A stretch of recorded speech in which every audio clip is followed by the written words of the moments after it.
Ana kempalaning carita prak ginawe adoh doh ginawe perak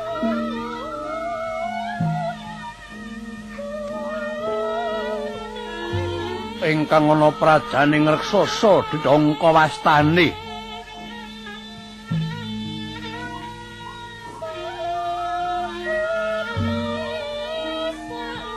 wah punika ingkang ana negara Guwa Barong ingkang ana negara Guwa Barong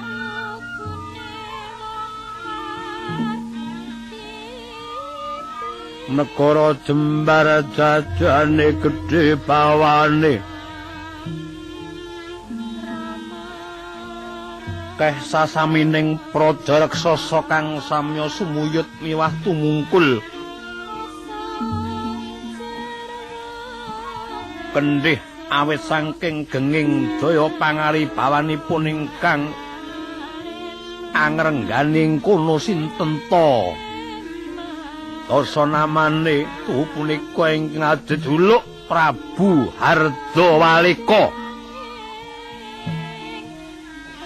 ingkang adhedhuluk Prabu Hardawalika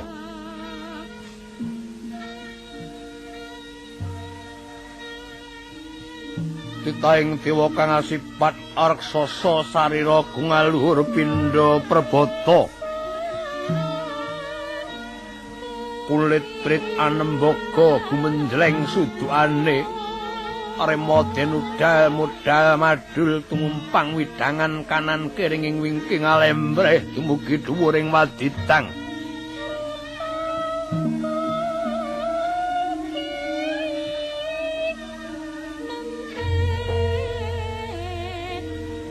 muluning sarira diwut-diwut tandrane kaya ron lata kang mungging imbanging adaka netra kaya Baskara krana kaya candhi ing baita tutuk menga kaya guwa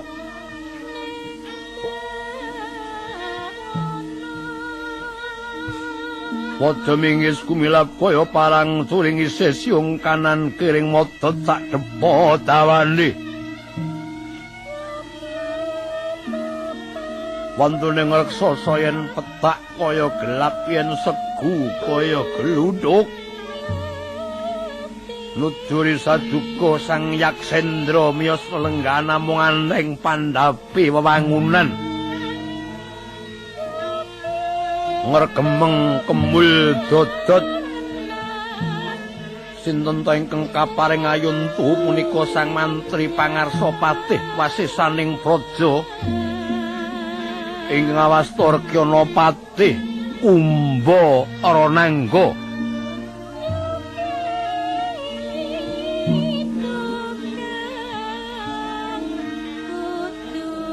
pranyata trapang brengose malang pundhake melang-melang dadane ora jeneng mukalamun anggung kinasih dening sang Yaksendra karana kus gedhe lelabuhane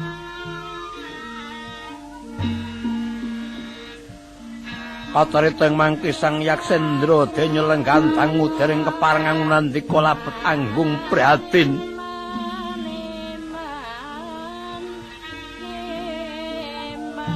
midhangetaken gotake ngakathah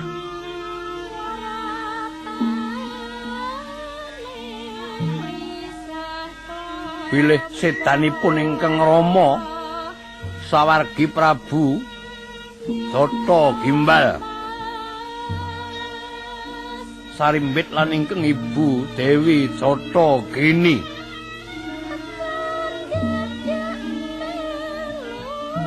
sampyuh tan kantenan sinten ingkang amejahi mila anggung nyaketaken swaning sang Rekyana Patih kamangkono pangandikan lamun ta dereng kuwijiling lesan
aksa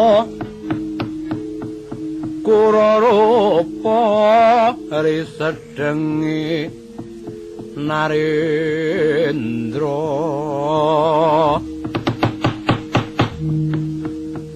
yaksa lalaku kamal maleng ingkang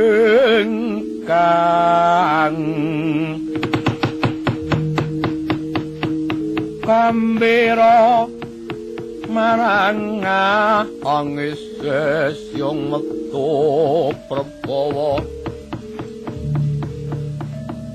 lesus ler pragempa kurama walian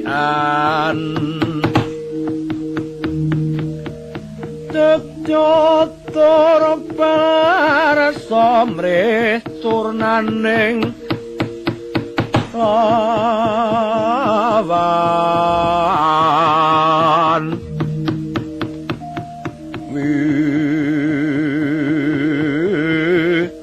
Ratri Rodra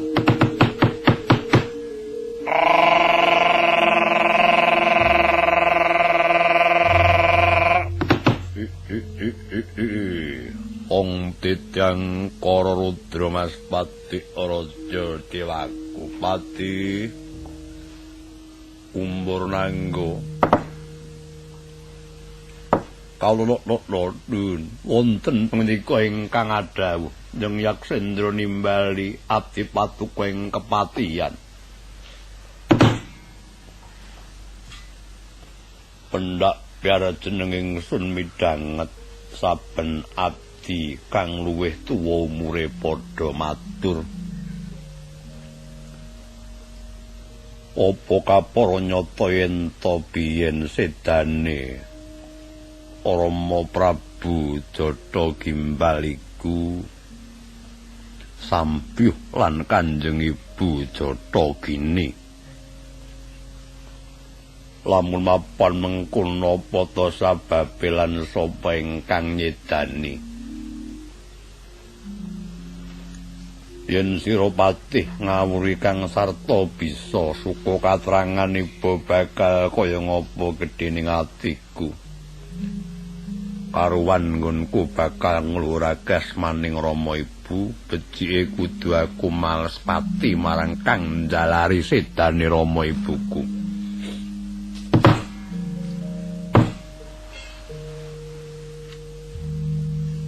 Angger-angger Gusti kula Njeng Yaksendra panjenipun perkawis menika aradi mboten gampil kangge pirembagan Jrekeng Rama Drasan ingkang ibu menika maksih kadang tunggil Yayah Rena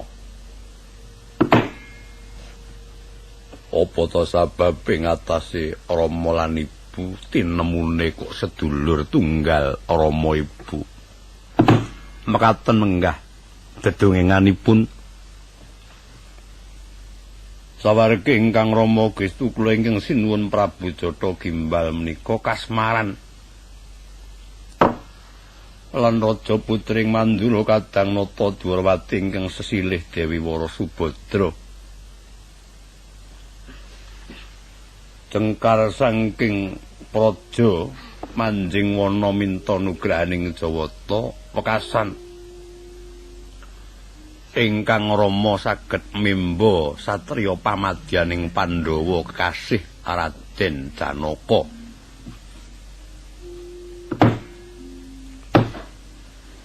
sajengkaripun ingkang Rama ingkang ibu tumuli sumusa lampah manjing wana ugi tining jawataning perkasaanan inggih Bathari Durga dipun perdandosi cara Dewi Wara Subadra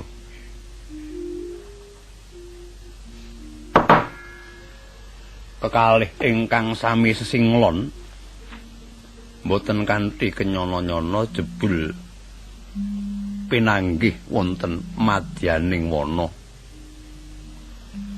ing Rama babar pisan mboten anginten bilih punika kadang mekaten ugi ingkang ibu. Liringing netra sami ananduki raos temah ambabar asmara. Ing kesing rembag kelampahan olah kridaning priya wanudya. Tupi ambabar jabang bayi midil kembar. Sadaya miyos kakung ingkang sajuga ingkang raka Prabu Kala Srenggi ingkang nalika rumiyin sampun ngrumiyini pecah wonten madyaning payudan nalika bujukaning Baratayuda. Mukasan paduka ingkang jumeneng Narendra dados menggah gamblangipun ingkang damel paekan mekaten wau mboten sanes kejawi namung pamadyaning Pandhawa piyambak ingkang kekasih Raden Janaka. Mila menawi kapareng penggalih paduka Njeng Yaksendra kepingin misungsung keluhuran asmanipun ingkang Rama Drasan ingkang ibu mawi dasar kepingin males pecah dhateng pamadyaning Pandhawa Raden Janaka bab menika cahat kapasang yogi karoneng wekdal punika ing Kurukasetra wonten perang ageng ingkang winastan Baratayuda jaya pinangun tetandhinganing Pandhawa lan Kurawa. Aparenga paduka ingkang sinuwun ambebarung sinang milang-miling pundi ingkang winastan Raden Janaka kula kinten mboten perlu dipun dangu. Menawi sampun kapara nyata tumunten srana menapa ingkang paduka tindakaken supados Raden Janaka tumunten dumugi ning pejah.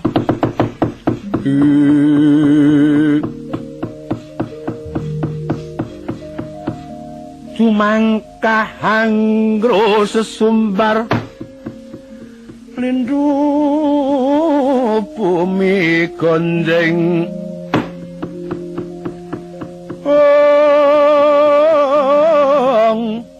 kumaludha kuntara ketok kumop kang jalanidi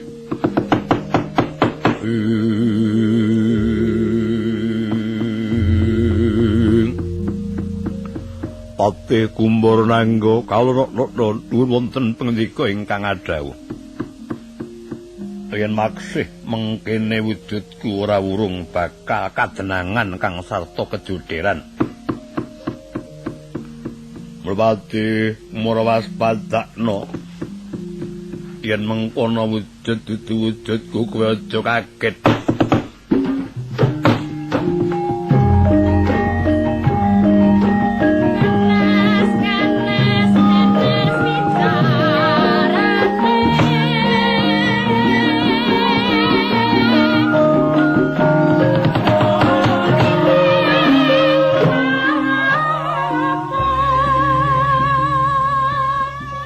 Pranyata Sudibya Wiratama Sang Yaksendra Prabu Hardamaleka derenging raos ingkang tan bisa pinambengan sakola mantram Triwikrama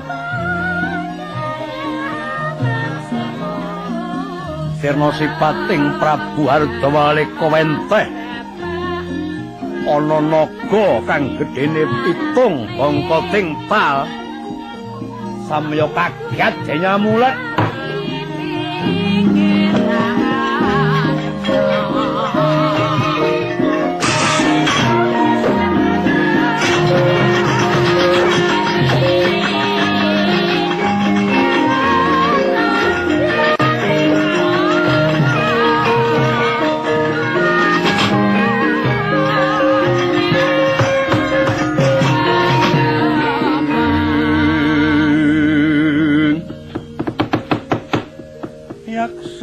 Kurarupa risedeng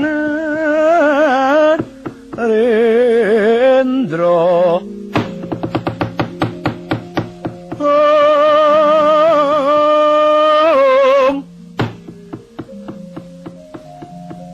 yaksa lelaku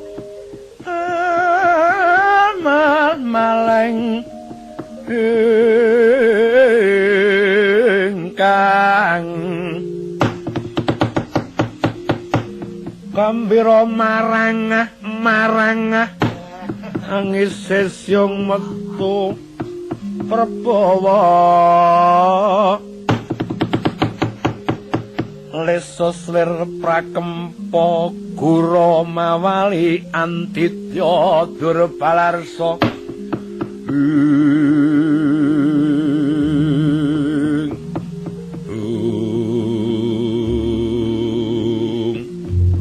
pati kumburnangga maragake sawangen aku iki wujud apa kuwi la talah Gusti menapa inggih mekaten mau ingkang winastan ula gisi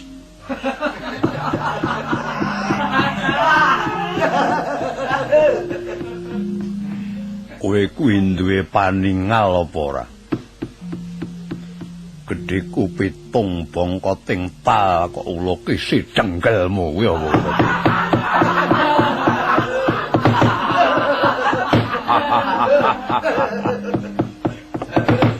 saking gumuning manah kula ngantos kisruh anggen kula mestani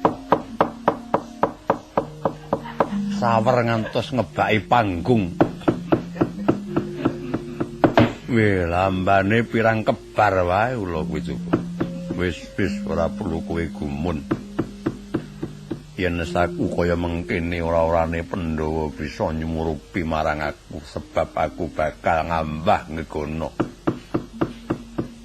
titiane piye sing jeneng Janaka aja nganti kleru aku iki mengko menawi sampun wonten satriya bagus tanpa cacat mboten benten kados kula mboten benten kados dewa kados kula sarira rurus pamulu jenar guwaya teja pengawak tirta dedek pideksa wiwit tenggak dumugi pasondulan mawa cahya murup nanging boten barengi inggih menika ingkang winastan Janaka ati wonten pangandika ingkang adhawuh Poronggon murmeksa karaharjaning praja jenenging Sun dina iki jengkar marang Kurukasetra inggih Gusti mboten langkung sembah kula ingkang nderek paduka Gusti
sangsaya dalwararas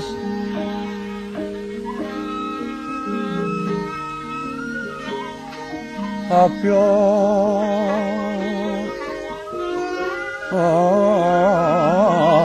kang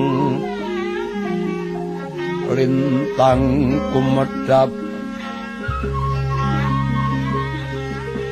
titis sonya tengah bengi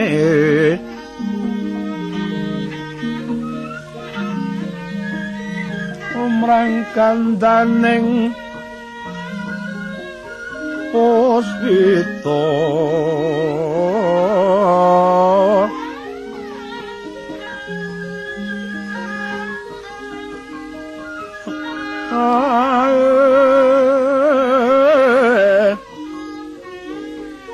karnyaning putyan niro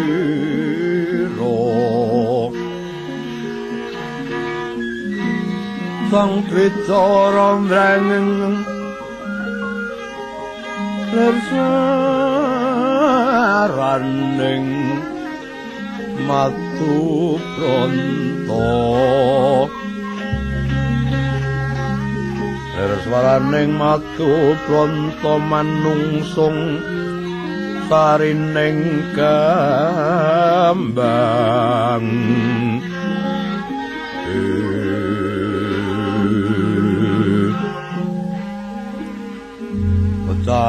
Bacang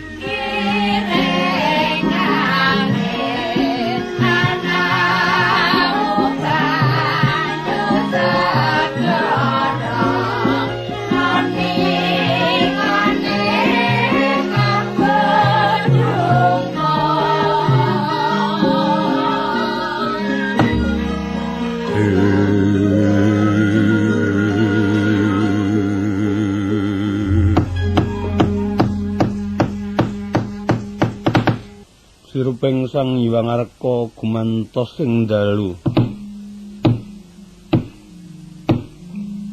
jroning ratri dereng wonten ingkang tinarita mung Bathara Candra kang mijil saking Pertala arsa merbawani jagat dupitatos ing kamantyan diwasane Sang Hyang Arka karana madyaning wana-wasana satya kang nandhang sungkawa temah mbabar gara-gara apa ta isining gara-gara ing bawana sintru kados banguning saput lebu ing akasamunya gumaludhuk anggegeteri dedet mangrawati ngakak guguran graning arka gura-gurnita kakili-kili ora bumi perkempita pedula ngambak-ambak utan treswar lesus lir pinusa sindung liwet makenturan kumucak mawatu gelap mubal babal gening yumani tresmawur Sang Hyang Wiwis Kartika tibeng kisma jumegluk swarane Pawah Candra dimuka yayah kinebur bursuh sumamburat ngambraya amber ndut siblek topo menteng wetu galagil Arengat sunguning lembandini kumitir petiting akak tutuke Bathara Ananta buka pangring sapi gumarangan trikaya belah-belah no langit yayah guncang bali murakata kaya jebol lawang sira matangkep geger para dewa dewi apsara hapsari sami ngungsi mring Sang Hyang Rudra Pati sireping wolak sinaning kang gara-gara jumedhuling Kyai Lurah Naya Badra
Mareka den prayitna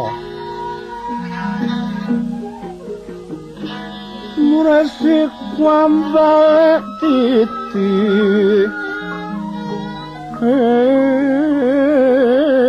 sonya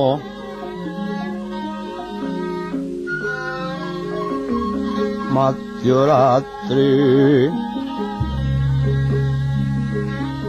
titi tundha kakak ngarang kapat mangsa tandala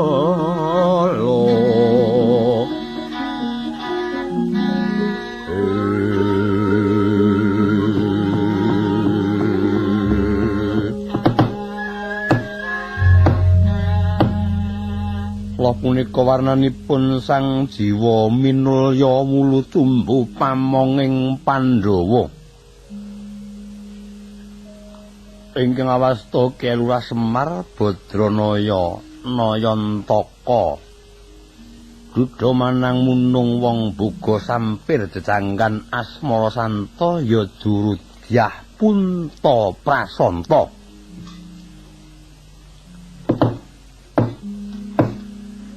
Mula wasta Kelurah Semar sejatine wis tatan samar marang obah owahing lelakon. Naya Badra naya ulat Badra rembulan yen mesem pulatane kaya pepadhanging rembulan. Naya Taka naya ulat Taka pati mbesengut pasmane kaya ulate wong mati. Duda manang munung ora lanang ora wadon wong boga sampir dewa pengawak manungsa kang umur dewa. Jejanggan asmara santa wong suci kang gandrung ing ngreh kasabaran ya sang Durudyah Punta Prasanta pamonging para satriya linuhung kawis ngalamun ambegogok kaya tenggok tetenguk kaya gumuk moblong-moblong kaya genthong dangu ngilari para putrane lamun tumenga katon sepa tumungkul katon sepi ngiwonengen kawis tingal suwung. Mula teka mangkono lamun tinandra warnane Kelurah Semar kang wis cinitra ing Sekar Putung.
Ugek sadulita iduli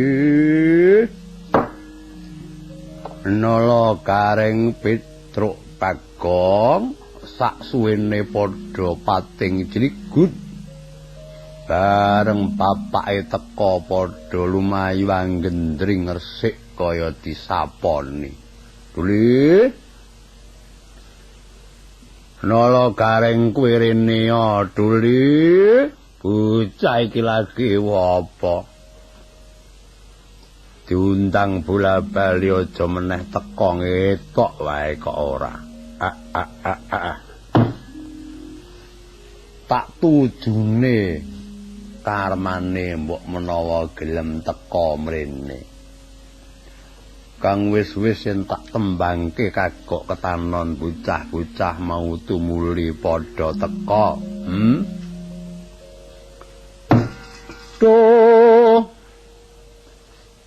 Dodo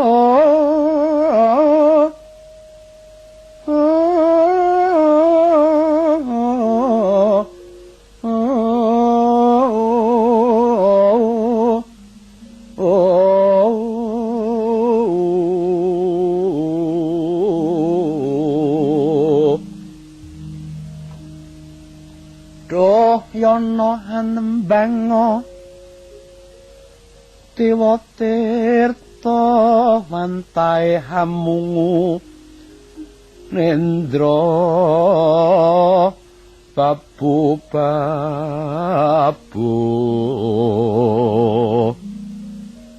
Doh Yono Prataruna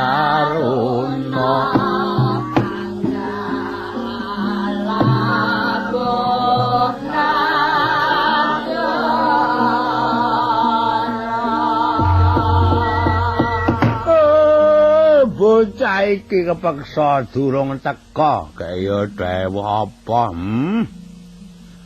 coba sepisan maneh tuh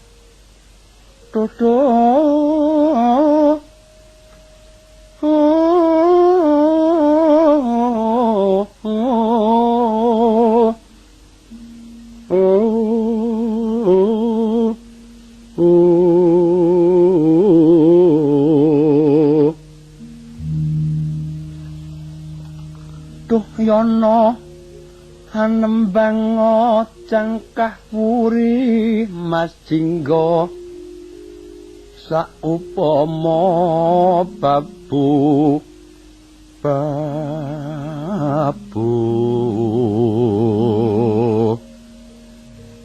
Duh Yono tanpa mundur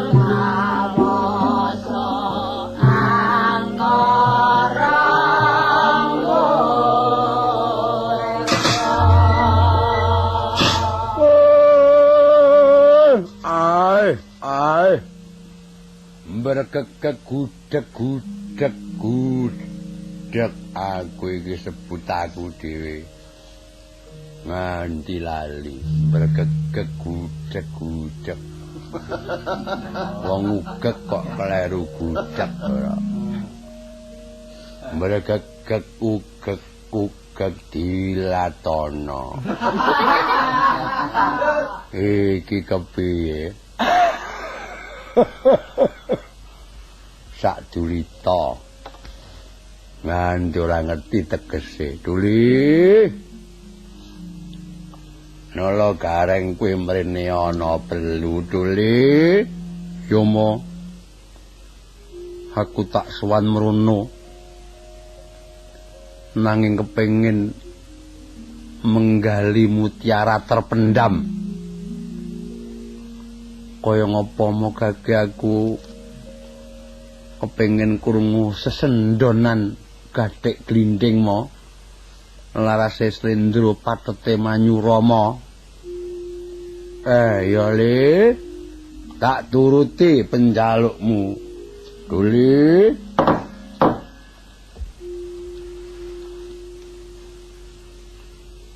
kage Duli ndang rene gombal suwene ra jamak bocah kon rene kok usil wae ora teka-teka ora Kino pita kangku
manuk emprit trit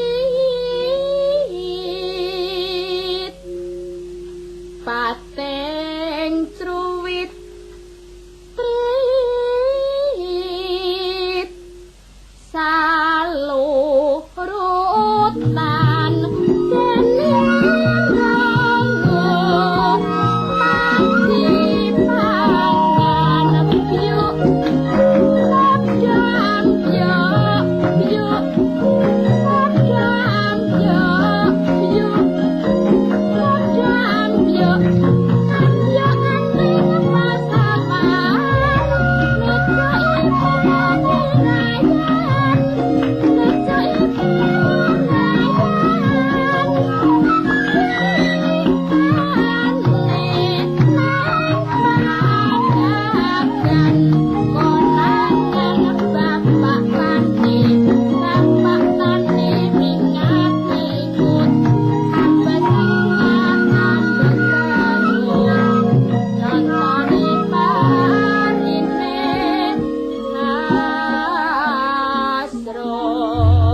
cakepane kabeh bangsa manuk ya mo. Manuk emprit. Manukku barang ngajake nggo cakepan. Marko aku ngingu manuk tilang mbok menawa engko melu di kocap kono kono. Manuk tilang aku duwe, manuk mento duwe. Tembung manuk lek nggegerke wong sak desa. Wong aku yo ndi manuk tenan kok.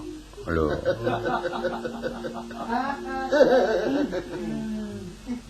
Manuk betet diet. Wah, iki betete entuk kehormatan. Manuk cucu landhep. Truwet diet.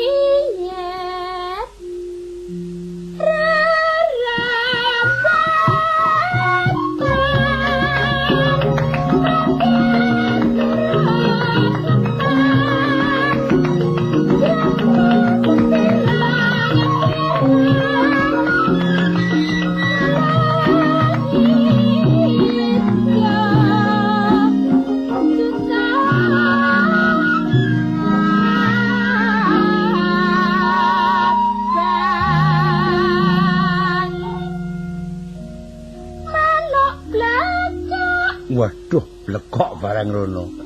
Iwake ra enake. Ndoke rada amis. Ning amis ora nekat.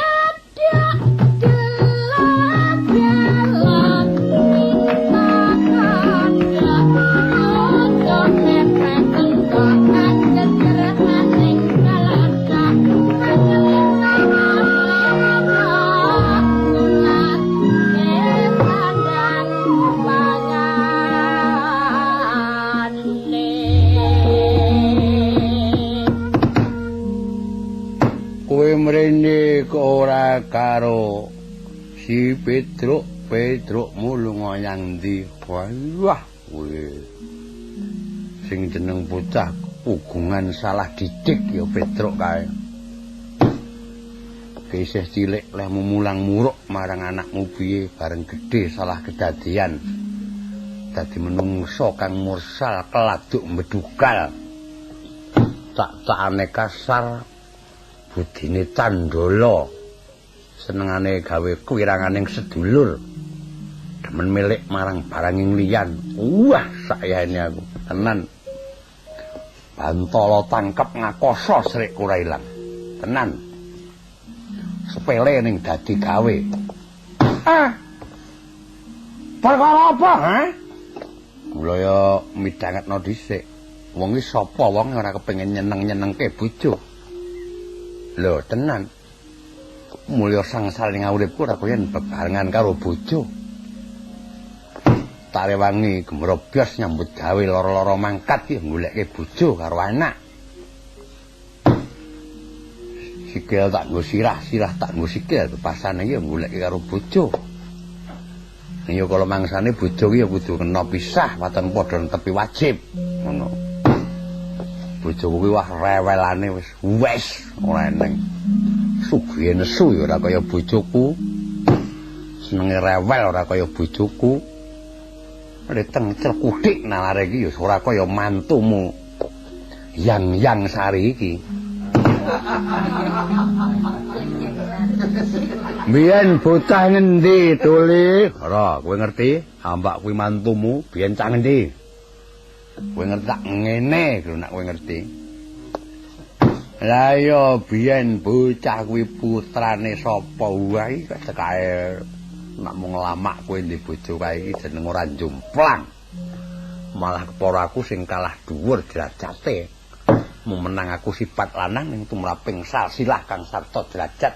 Aku iki sak ngisore upama trap ngono patang trap agetu bareng aku. Margo aku iki mung anak kere. Bocah iki ora tata. Kowe iki anakku. Lah ya kowe iki kere dudu ayo wis ngono kuwi lek mung bengok kowe. Bibite iki wong micah keli tak temu. Ora. Cah keli temangsang tak temu tak pek bojo. Mulai saka sangkan-sangkan bojoku kuwi ngrangkul tanganku cecap. Wah iki mesti ada apa-apa. Tur aku ya kulino dingonokke wong ning kok ya tuman karo saka ndablek kuwi. Anggere ngrangkul mesti arep keneng-kenengan awakku ning kok ya mesa tak tekati ora. Penyakit apa kang sumandha awakku. Oh, yang Sari, yang Sari. Kat maternyuh jroning atiku barang linangkul dening garwaku. Tanganku ki wae candak cep tasku dicekel selahke meja. Nyepaki pengunjukan pangabekti kula ka Mas. Ya ya nduk wong ayu yang Sari. Sapa meneh duwe bojo ayu kejobamu pun kakang nyawang kowe tanpa beda kaya nyawang jantungku. Mula sira ayu rewel. Ndak nyendakake umuring tias pun kakang. Mboten Ka Mas monggo pun nunjuk. Buka. Wis jang kothong lan ngapa-apane gelas tok iki. Sing diombe apa, Nduk? Nggih nek purun kula tiduk itu ya sumur mbok tok nggo raup bae aku malah ngono kok. Ngrangkul tanganku cek karo mesam-mesem aku jeneng wis diesem ya anakmu iki biyuh rumangsaku ki swarga Tundasa kuwi gawang-gawang iki. Mesem pisanan mak celekut biyuh. Umurku kuwi tambah nyelawe taun. Meneng apa Nduk yang Sari. Ya wong pancen jeneng. Inggih Ka Mas reh ning menika ngajengaken riyadi. Mbuh inggih Ka Mas kepareng tumut-tumut obyekipun jaman sak menika. Mula mbok iya aku ngono. Kuwi minta apa Yayi? Marga kang ana tambu ana kang ora ana takokno. Yen bisa tak sembadani. Yen ra bisa ora ketang tak rewangi colong jupuk aku ya kandha ngono.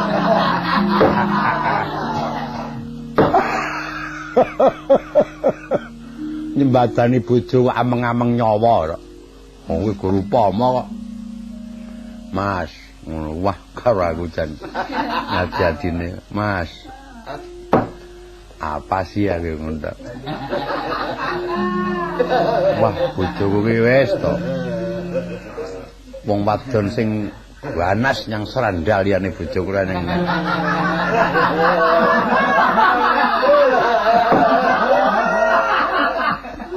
Aku rak di serandal siji remuk didak bojoku. Ati-ati kok aja meneh kok serandal ki wong sepatu roda didak bojoku sumbir kok. Wah ning biraine kae nak mung bojone wong donya ngungkuli bojoku ora eneng tenan. Aku ki apa tahu to jenak jagongan 2 menit semparet mlebu kamar ngilo kuburan rampung jengkatan melerak-melerak metu meneh jagongan tak jak rembukan butuh rong diwangsuli tinggal mlebu ngilo meneh. Lunga karo aku ki apese wae pengilon 4 kok mo. Tenan. Seleh mburi siji, ngarep siji, nggo kalung siji, cangking siji. Bojomu ki waras. Waras sik ra. Ora karo waras kanggo sayahene no biraine. Wah. Pupur ki larang. Dek mbeni mak telepok apa, Nduk? Pupur. Ning pupur kok kandele sak driji ya. Wah, dadi ora lemu ketok rada lemu sanga kandeling pupur. Kula nyuwun Mas. Ya apa, Nduk? Cemonten. Apa ya? Aku durung tau krungu tembung kaya ngono ki lho. Mulai kulino sing maca bau sastra. Cemonten. Apa kuwi? Iya, sambungan rambut kuwi lho. Cemara. Ya kuwi yen ra basa ya cemonten. Bener bojoku aja wani nyalahke mantumu lho, Mo. Tenan lho, Mo. Cilik driji gedhe gulu totoane. Tak rewange gocali suta mungsuh kowe aku. Tenan.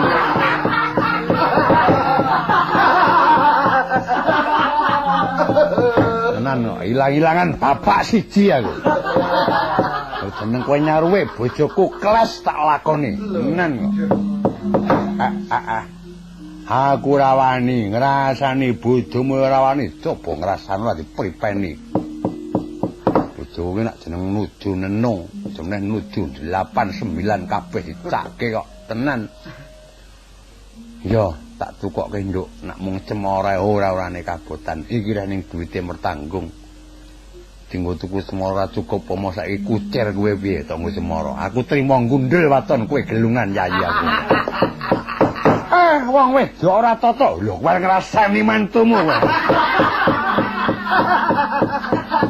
Utunge ngigok pecahing dada tugeling gulu mboya dadi apa?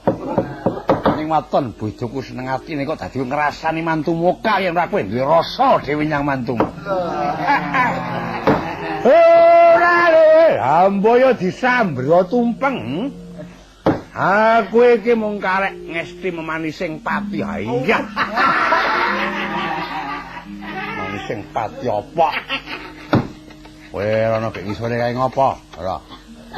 Aku iki tilik putuku sirku, putumu apa? Aku ora ndek anak. Ayo putune tanggamu. Padumu genan rasa aku tau ketemu layang sing nyanggonku kok. Ning tulisane Semar.